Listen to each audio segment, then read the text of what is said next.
जय हिंद दोस्तों, कैसे हैं आप सब। उम्मीद करते हैं कि आप सब अच्छे होंगे। आज के इस वीडियो के अंतर्गत मुस्लिम विधि में विवाह विच्छेद कैसे किया जाता है, अर्थात तलाक के कितने रूप हैं, कितने कितने प्रकार से पति और पत्नी एक दूसरे से अलग हो सकते हैं, उस पर हम बात करेंगे। उसी के अकॉर्डिंग आपको बताएंगे कि जैसा कि तलाक के अंतर्गत सिर्फ तलाकुल सुन्नत, तलाकुल बिद्दत नहीं आता, बल्कि विवाह को समाप्त करने के बहुत सारे तरीके मुस्लिम विधि के अंतर्गत बताए गए हैं। उन्हीं पे आज हम चर्चा करेंगे इस वीडियो के माध्यम से। आइए एक एक करके सारे को आपको बताते हैं। जैसा कि पहला है, हेडिंग है तलाक। तलाक कितने प्रकार से किया जा सकता है। जो फर्स्ट स्टेप है आपका, पति की मृत्यु के द्वारा तलाक। अगर जो पक्षकार है पति और पत्नी, अगर उनमें से किसी भी पक्षकार की मृत्यु हो जाती है, अगर पति की मृत्यु हो जाती है या पत्नी की मृत्यु हो जाती है, तब पर भी तलाक का विवाह विच्छेद हो जाता है, अर्थात उन दोनों का विवाह समाप्त हो जाता है। एक होता है पति की मृत्यु पर, अर्थात पति की मृत्यु हो जाती है तब तलाक हो जाएगा, या पत्नी की मृत्यु हो जाएगी तब तलाक हो जाएगा, अर्थात पक्षकारों की मृत्यु पर विवाह का संबंध समाप्त हो जाता है। सेकंड जो ऑप्शन आता है, सेकंड ऑप्शन आता है आपका पक्षकारों के कार्य के द्वारा। जो पक्षकारों के कार्य के द्वारा होता है, इसके अंतर्गत आपका दो विधि आती है। एक आता है आपका न्यायिक प्रक्रिया के अंतर्गत और एक आता है न्यायिक प्रक्रिया के बिना। यह है आपका न्यायिक प्रक्रिया के बिना, यह है आपका न्यायिक प्रक्रिया के अंतर्गत। अब इसमें हम देखेंगे कि न्यायिक प्रक्रिया के अंतर्गत कैसे विवाह को समाप्त किया जाता है, अर्थात डाइवोर्स होता है, पति पत्नी एक दूसरे से स्वतंत्र हो सकते हैं। और दूसरा है आपका न्यायिक प्रक्रिया के माध्यम से कैसे एक दूसरे से स्वतंत्र हो सकते हैं। जैसा कि हम अब पहले आपको ये बता दें कि जो पहले मुस्लिम विवाह विच्छेद अधिनियम था, इसके अंतर्गत सिर्फ मुस्लिम महिलाओं को कुछ अधिकार दिए गए, जिसके तहत मुस्लिम महिला विवाह विच्छेद के लिए याचिका न्यायालय में दाखिल कर सकती हैं। लेकिन इसके पहले मुस्लिम महिला विवाह विच्छेद अधिनियम जब नहीं था, अर्थात 1939 जब पारित नहीं हुआ था, उसके पहले मुस्लिम विधि के अंतर्गत सिर्फ मुस्लिम पति को विवाह विच्छेद के लिए पूरी शक्तियां दी गई थी कि मुस्लिम पति जब चाहे विवाह को समाप्त कर सकता है। लेकिन मुस्लिम विधि के अंतर्गत मुस्लिम विवाह विच्छेद अधिनियम 1939 को लाया गया और इसके अंतर्गत मुस्लिम महिलाओं को भी कुछ ऐसी शर्तें दी गई। उन शर्तों को यहाँ पे हम डिस्कस नहीं करेंगे, उसको हम आगे चर्चा करेंगे। तो उसके अंतर्गत मुस्लिम महिलाओं को भी कुछ दशा दी गई, कुछ स्थितियां दी गई, जिसके अंतर्गत मुस्लिम महिला अपने पति से डाइवोर्स के लिए न्यायालय में याचिका दाखिल कर सकती है। जैसा कि मुस्लिम विधि के अंतर्गत पति स्वयं से बिना न्यायालय की अनुमति से भी तलाक या डाइवोर्स ले सकता है, अपनी पत्नी से छुटकारा पा सकता है। लेकिन पत्नी के पास ऐसा कोई ऑप्शन नहीं था कि पत्नी बिना न्यायालय की अनुमति से स्वतंत्र तरीके से अपने विवाह को समाप्त कर दे। लेकिन 1939 में इस अधिनियम के द्वारा कुछ उपबंध किए गए, उसके माध्यम से पत्नी अब सिर्फ न्यायालय के माध्यम से ही डाइवोर्स करा सकती है, अर्थात विवाह को समाप्त करा सकती है, और कोई उपचार पत्नी के पास नहीं है। और दूसरा जो आता है न्यायिक प्रक्रिया के माध्यम से, यह आता है लियान। लियान का तात्पर्य होता है कि अपने पत्नी के ऊपर झूठा आरोप लगाना, व्यभिचार का झूठा आरोप लगाना। तो लियान के अंतर्गत पति क्या करता है, पति अपनी पत्नी के ऊपर व्यभिचार का झूठा आरोप लगाकर न्यायालय में वाद दाखिल करता है, और उस माध्यम से उसके आधार पर जो विवाह विच्छेद होता है, जो दोनों पक्षकार अलग हो जाते हैं, उसी को लियान कहते हैं। अर्थात पक्षकारों के कार्य के द्वारा विवाह विच्छेद दो तरीके से होता है। एक होता है न्यायिक प्रक्रिया के द्वारा। न्यायिक प्रक्रिया में लियान आता है, जिसमें पति के द्वारा, ये क्वेश्चन बार बार पूछा जाता है आपसे एग्जाम में कि लियान का मतलब क्या होता है। तो लियान का मतलब होता है पति के द्वारा अपनी पत्नी के ऊपर व्यभिचार का, पर पुरुष गमन का झूठा आरोप लगाना। जैसा कि और जो सेकंड ऑप्शन है 1939 के द्वारा, अर्थात जो मुस्लिम विवाह विच्छेद अधिनियम 1939 पारित किया गया, उसमें मुस्लिम महिलाओं को अपने विवाह को समाप्त करने के लिए कुछ आधार दिए गए। जैसा कि इसके पहले आप शरीयत अधिनियम था, शरीयत अधिनियम 1937 था, शरीयत अधिनियम 1937 था। इस शरीयत अधिनियम के अंतर्गत पूरी शक्ति मुस्लिम पुरुष को दी गई थी कि वह जब चाहे जैसे चाहे विवाह को समाप्त कर सकता है। इसमें मुस्लिम महिलाओं को विवाह को समाप्त करने की कोई भी शक्ति नहीं दी गई थी। उसके बाद मुस्लिम महिला विवाह विच्छेद का जो 1929 का अधिनियम आता है उसमें मुस्लिम महिलाओं को कुछ राइट्स दे दिए गए। अब आइए देखते हैं बिना न्यायालय की प्रक्रिया के, ये तो न्यायालय की प्रक्रिया के द्वारा हो गया। अब बिना न्यायालय की प्रक्रिया के देखते हैं। तो बिना न्यायालय की प्रक्रिया के अंतर्गत जैसा कि इसमें पति के द्वारा कब डाइवोर्स लिया जा सकता है, कब विवाह को समाप्त किया जा सकता है, उसके बाद पत्नी के द्वारा कब विवाह को समाप्त किया जा सकता है, उसके बाद आता है आपसी सहमति से विवाह को कब समाप्त किया जा सकता है। ये बिना न्यायिक प्रक्रिया के अंतर्गत आते हैं। जैसा कि पति के द्वारा, तो पति के पास आपको बता दें, पति के पास ये 3 ऑप्शन आते हैं कि वह विवाह को बिना न्यायिक प्रक्रिया के द्वारा समाप्त कर सकता है। जैसे तलाक के द्वारा, इला के द्वारा, जिहार के द्वारा। इन सबको अभी हम बताते हैं तलाक क्या होता है, इला क्या होता है, जिहार क्या होता है। जैसे सबसे पहले तलाक पे आते हैं। तो तलाक पे क्या होता है, तलाक को 2 रूपों में बांटा गया है, तलाकुल सुन्नत, तलाकुल बिद्दत। फिर तलाकुल सुन्नत को भी 2 रूपों में बांटा गया, तलाके अहसन, तलाके हसन। और उसके बाद फिर तलाकुल बिद्दत को भी 2 रूपों में बांटा गया, 1 बार तलाक, त्रिबार तलाक। अभी इसको हम आगे आपको डिस्कस करके बता रहे हैं। तो जैसे पति के द्वारा जो विवाह को समाप्त करने की स्थिति दी गई है, शक्ति प्रदान की गई है, एक प्रकार से कह सकते हैं। तो पहला है तलाक, दूसरा है इला। इला के द्वारा पति के पास बिना न्यायिक प्रक्रिया के विवाह विच्छेद को कर सकता है, अर्थात विवाह को समाप्त कर सकता है। इला में क्या होता है, इला में कोई भी पुरुष अर्थात मुस्लिम पति अपनी पत्नी को ईश्वर की शपथ देकर अगर ये कह देता है कि मैं ईश्वर की शपथ, मतलब मैं अल्लाह की शपथ खाकर कहता हूं कि मैं 4 महीने तक मैं तुमसे दूर रहूंगा, अर्थात हमारा तुम्हारा इंटरकोर्स नहीं होगा, समागम नहीं होगा, तो ये इला के द्वारा विवाह विच्छेद माना जाता है, अर्थात ये इला के द्वारा विवाह विच्छेद हो जाता है। इसमें ईश्वर की शपथ खाना जरूरी होता है और जो कंडीशन रखी गई है कम से कम 4 माह ईश्वर की सौगंध खाकर, अल्लाह की सौगंध खाकर कम से कम 4 माह पति पत्नी के बीच सेक्सुअल इंटरकोर्स नहीं होने की शपथ होनी चाहिए, तब ये इला के द्वारा डाइवोर्स हो जाता है। अगला जो आता है जिहार। जिहार के द्वारा डाइवोर्स कब होता है, जिहार का मतलब होता है अपने निषिद्ध की तुलना करना, अपने पत्नी का अपने निषिद्ध सपिंडों से तुलना करना। जैसे अपनी पत्नी की तुलना अपनी माँ से करना, अपनी बहन से करना, अपनी बुआ से करना, अर्थात जैसे धात्रेय संबंध, रक्त संबंध, अर्थात जहाँ विवाह करना निषिद्ध है उन रक्त संबंध से, उन धात्रेय संबंध से अपनी पत्नी की तुलना करना, ये जिहार के अंतर्गत आता है। एग्जाम्पल स्वरूप, अगर कोई मुस्लिम पति अपनी पत्नी से कहता है कि तुम मेरी माँ जैसी लग रही हो, या तुम मेरी माँ समान हो, या तुम मेरी बहन जैसी हो, या तुम मेरी बहन हो, या तुम मेरी बहन लग रही हो, तो यह क्योंकि माँ बहन ये सब धात्रेय संबंध के अंतर्गत, रक्त संबंध के अंतर्गत आते हैं, यहाँ विवाह करना वर्जित है, तो यह जिहार के द्वारा विवाह विच्छेद माना जाता है। तो ये चीज हो गया कि पति के पास एक होता है तलाक के द्वारा अपनी पत्नी को डाइवोर्स दे सकता है, तलाक के द्वारा विवाह विच्छेद को खत्म कर सकता है। दूसरा है इला के द्वारा ईश्वर की शपथ खाकर विवाह को समाप्त कर सकता है। तीसरी जो कंडीशन है जिहार के द्वारा, अर्थात असिद्ध नातेदारी, जो ऐसी नातेदारी जहां विवाह कायम नहीं किया जा सकता, उस नातेदारी से अपनी पत्नी की तुलना कर देता है, तो यहाँ जिहार के द्वारा विवाह समाप्त हो जाता है। और अगला है आपसी सहमति से विवाह को समाप्त करना। आपसी सहमति के अंतर्गत जो विवाह समाप्त किया जाता है, इसमें आपका खुला और मुबारत आता है। बार बार ये क्वेश्चन प्री एग्जाम में पूछा जाता है कि खुला क्या होता है, मुबारत क्या होता है। तो खुला और मुबारत ये दोनों आपसी सहमति से विवाह विच्छेद के तरीके हैं।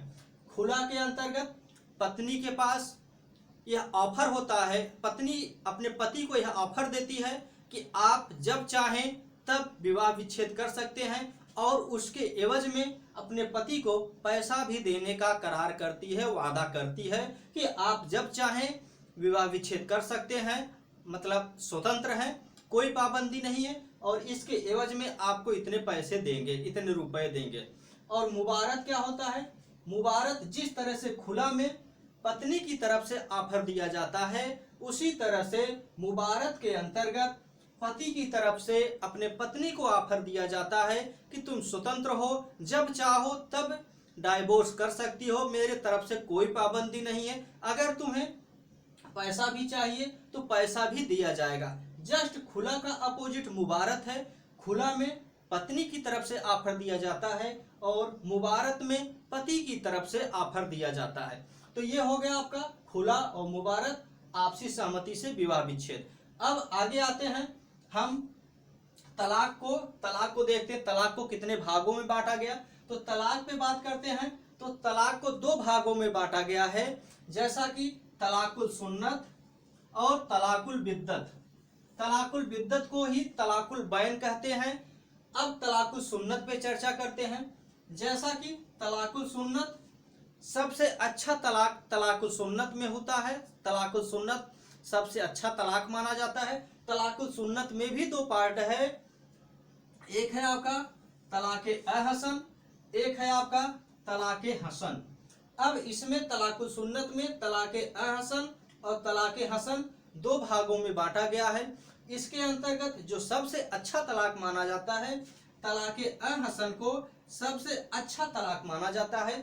हम एक वीडियो अलग से लाएंगे जिसमें सिर्फ आपको तलाक पे चर्चा करेंगे।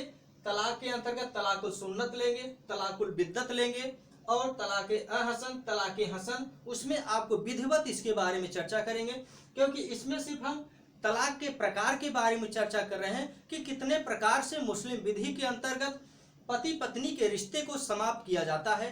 और उसी प्रकार से तलाकुल सुन्नत में कई बार काइंड्स पूछा जाता है कि तलाकुल सुन्नत कितने प्रकार का होता है। तो तलाकुल सुन्नत आपका दो प्रकार का होता है, तलाके अहसन और तलाके हसन। जो सबसे बेस्ट तलाक माना जाता है, तलाके अहसन को सबसे बेस्ट तलाक माना जाता है। क्योंकि इसमें जब तलाक दिया जाता है तो पत्नी इद्दत काल में चली जाती है। हम इद्दत काल का वीडियो और मेहर का वीडियो, मेहर क्या होता है, इद्दत काल क्या होता है, इसके बारे में विधिवत वीडियो लेकर आपको प्रोवाइड करा देंगे इसी चैनल के माध्यम से। अगर आपने चैनल को सब्सक्राइब नहीं किया है तो चैनल को जरूर सब्सक्राइब करें, क्योंकि इसी तरह के वीडियो आपको इसी चैनल पर मिलेंगे। तो इसके अंतर्गत इद्दत काल में अगर पत्नी है तो इद्दत काल के दौरान भी अगर इद्दत काल पूरा नहीं हुआ है तब पति पत्नी एक दूसरे से इंटरकोर्स करके इद्दत काल को समाप्त कर सकते हैं और अपने विवाह को पुनः की स्थिति में ला सकते हैं। जैसे कि हलाला होता है, हम हलाला को भी आपको बताएंगे। नॉर्मली तौर से मैं आपको हलाला को बता दे रहा हूं। जैसे हलाला क्या होता है, मान लीजिए ए और बी आपस में पति पत्नी है। अब क्या हुआ, ए और बी का जो है डाइवोर्स हो गया, ए और बी डाइवोर्स हो गया, अर्थात इन दोनों के विवाह का खंडन हो गया, विवाह विच्छेदित हो गया। फिर जो है ए अपनी इसी बी की अपनी बी वाली पत्नी को अर्थात पहली पत्नी से फिर विवाह करना चाहता है। तब यहाँ पे क्या करना होगा, सबसे पहले बी को किसी अन्य व्यक्ति सी से शादी करनी होगी। ध्यान से समझिए, हम इसको आपको फिर से बता दे रहे हैं कि हलाला क्या होता है। हलाला के अंतर्गत मान लीजिए ए की शादी बी से हुआ था, इनका डाइवोर्स हो गया, विवाह विच्छेद हो गया। अब ये इनकी पत्नी ये इद्दत काल में चली गई। जैसा कि इद्दत काल का टाइम पीरियड अलग अलग है। अगर पति की मृत्यु हो जाती है तो 4 माह 10 दिन का है, और अगर वैसे होता है तो 3 माह का है, और अगर 3 माह का है, अगर पति की मृत्यु नहीं हुई है, नॉर्मली डाइवोर्स होता है तो 3 माह का है। अगर सेक्सुअल इंटरकोर्स नहीं हुआ है तो किसी भी इद्दत का पालन नहीं करना पड़ता है। और यह पत्नी जो है रजस्वला है तो 3 चंद्रमास का है, 3 चंद्रमास का होता है, अर्थात 3-4 कंडीशन है। एक तो 4 महीने 10 दिन का है अगर पति की मृत्यु हो जाती है, और दूसरा है नॉर्मली संभोग हुआ है तो 3 महीने का है, और एक कंडीशन है 3 चंद्रमास का होता है, और अगर संभोग नहीं हुआ है तो पत्नी को इद्दत काल का पालन नहीं करना पड़ता। तो यहाँ पे क्या होगा, जैसे ही ए और बी का विवाह विच्छेद होता है तो पत्नी क्या करेगी, पत्नी तुरंत इद्दत काल में चली जाएगी 3 महीने के लिए। 3 महीने के लिए पत्नी इद्दत काल में जाएगी। जैसे ही 3 महीने का समय समाप्त होगा, फिर अगर यह व्यक्ति अपनी बी वाली पत्नी से शादी करना चाहता है तो पत्नी बी को किसी अन्य व्यक्ति से दोबारा शादी करनी पड़ेगी। मान लीजिए बी को सी से शादी करनी पड़ेगी। सी से शादी करने के बाद अब सी चाहे बी के साथ सेक्सुअल इंटरकोर्स बनाए या न बनाए, यह सी के ऊपर डिपेंड करता है। अब फिर यहाँ पे अब यह बी जो है सी की विधिक रूप से पत्नी मानी जाएगी, न कि टेम्पोररी, बल्कि यहाँ पे बी जो है सी की विधिक रूप से लीगली तौर से उसकी पत्नी होगी। अब यहाँ पे क्या होगा, अगर बी को अपनी ए को अपनी बी वाली पत्नी को पुनः पाना है तो बी को सी जो है तलाक दे, डाइवोर्स करे, अर्थात सी जो है इस बी को फिर से तलाक दे। तो जब ये सी बी को तलाक देगा तो फिर बी जो है 3 महीने की इद्दत काल में जाएगी। 3 महीने की फिर से इद्दत काल में जाएगी। तो इद्दत काल में यही जो बी की शादी सी से हो रही है इसी को हलाला कहते हैं। तो फिर से बी जो इद्दत काल में जाएगी तो ये जो 3 महीने का समय समाप्त होगा, तो 3 महीने का समय बीतने के बाद तब फिर बी की शादी ए से होगी। अर्थात इतना पापड़ बेलना पड़ता है, इसी को हलाला कहते हैं कि ए जो है अपनी वाइफ बी का तलाक दिया, फिर अपनी वाइफ बी को ही प्राप्त करना चाहता है, तो बी की शादी किसी तीसरे व्यक्ति से होगी। अब तीसरा व्यक्ति जब इसे तलाक देगा, फिर यह पत्नी इसकी 3 महीने के लिए इद्दत काल में जाएगी। फिर जब 3 माह का समय व्यतीत होगा तब ये ए जो है अपनी बी पत्नी से शादी कर सकता है। यही हलाला है, इसी को हलाला कहते हैं। अब आगे आइए चलते हैं। तलाके हसन, तलाके अहसन हो गया। अब हम अगले वीडियो में आपको तलाके हसन और तलाके अहसन पे विधिवत चर्चा करेंगे कि तलाके हसन क्या होता है, तलाके अहसन क्या होता है। अब आइए तलाकुल बिद्दत। तलाकुल बिद्दत क्या है? तलाकुल बिद्दत को ही तलाकुल बैन कहते हैं। यह सबसे घृणित तलाक माना जाता है, सबसे निंदनीय तलाक माना जाता है, क्योंकि इसमें जब एक बार तलाक हो जाता है तो अब पूर्णता को प्राप्त कर लेता है, इसे विखंडित नहीं किया जा सकता। लेकिन तलाकुल सुन्नत में जो तलाके अहसन है, तलाके हसन है, इन दोनों के अंतर्गत तलाक को विखंडित किया जा सकता है। लेकिन तलाकुल बिद्दत एक बार बोलने से, एक बार मात्र उच्चारण करने से यह पूर्णता को प्राप्त कर लेता है और इसे विखंडित नहीं किया जा सकता। जैसे कि तलाकुल बिद्दत के अंतर्गत त्रिबार तलाक और एक बार तलाक आता है। अब त्रिबार तलाक क्या होता है? त्रिबार तलाक का तात्पर्य यह है कि जैसे कोई भी मुस्लिम पति अपनी पत्नी को कहता है कि मैं तुम्हें तलाक देता हूं, मैं तुम्हें तलाक देता हूं, मैं तुम्हें तलाक देता हूं, अर्थात तलाक तलाक तलाक 3 बार उच्चारण करने को त्रिबार तलाक कहते हैं। और एक बार तलाक का तात्पर्य कि 3 बार तलाक न कह के, अर्थात तलाक तलाक तलाक न कह के इस तरह से कह सकता है कि मैं तुम्हें तिहरा तलाक देता हूं, तो इसी को कहते हैं 3 बार तलाक। मैं तुम्हें तिहरा तलाक देता हूं, इसी को 3 बार तलाक कहते हैं। जैसा कि तलाकुल बिद्दत को शायरा बानो के केस में 2018 में बैन कर दिया गया। अब तलाकुल बिद्दत प्रवर्तनीय नहीं है, ये इनलीगल हो गया है। अगर कोई तलाकुल बिद्दत के तरीके से डाइवोर्स देता है, विवाह को समाप्त करता है, तो उसके लिए दंड का प्रावधान किया गया है। तो इस तरह से आपने देखा कि मुस्लिम विधि के अंतर्गत विवाह को इतने प्रकार से समाप्त किया जा सकता है, और इसमें सबसे ज्यादा जो शक्ति है विवाह को समाप्त करने की पुरुष के पास है, अर्थात मुस्लिम पति के पास विवाह को समाप्त करने की एक तरफा शक्ति दी गई है।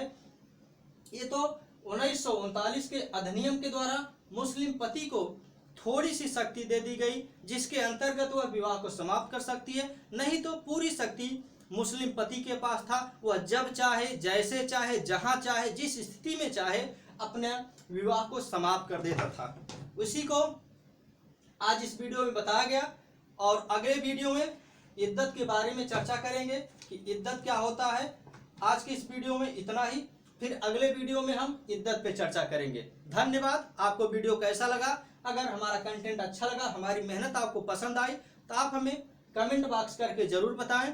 और अगला वीडियो आपको किस टॉपिक पर चाहिए आप हमें ज़रूर कमेंट करें। और अगर चैनल पर पहली बार आए हैं तो चैनल को सब्सक्राइब करें, चैनल को शेयर करें और चैनल को प्रमोट करें। धन्यवाद।